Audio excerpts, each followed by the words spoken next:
Now, let's look at the muscles which produce wrist movement. There are 3 flexors and 3 extensors. We'll look at the flexors first. The 2 important ones are flexor carpi radialis and flexor carpi ulnaris. They both arise from the medial epicondyle, where they share a massive tendon of origin, the common flexor tendon, with 2 other flexor muscles. In addition, flexor carpi ulnaris has an extensive ulnar head, which arises from this border of the ulna.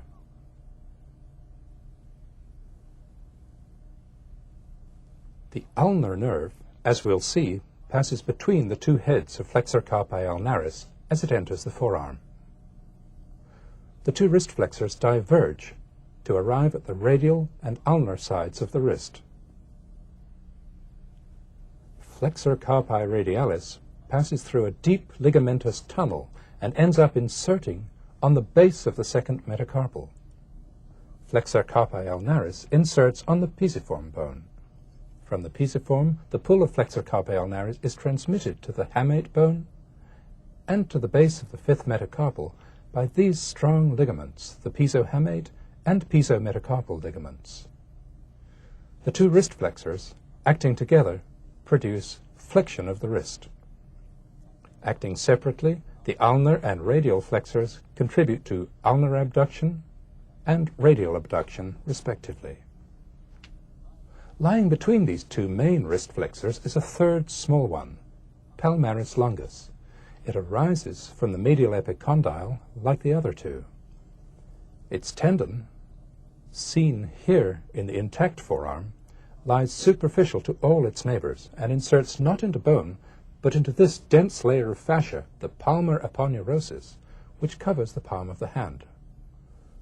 Through this soft tissue insertion, palmaris longus helps to flex the wrist. It's frequently absent.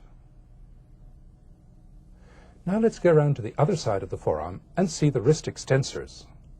Here they are, extensor carpi radialis longus and brevis, and extensor carpi ulnaris. Brachioradialis, which you'll remember goes from here to here, has been removed in this dissection. Extensor carpi radialis longus arises from the lateral epicondylar ridge just below brachioradialis. Extensor radialis brevis arises from the lateral epicondyle, an origin which it shares with several other extensor muscles. They all arise together from the epicondyle and from this common extensor tendon. Extensor carpi ulnaris arises from the lateral epicondyle.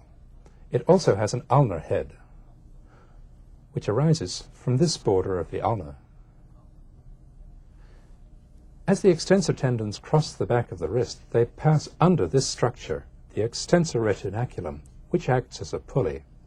Extensor carpi radialis longus and brevis are inserted on the bases of the 2nd and 3rd metacarpals.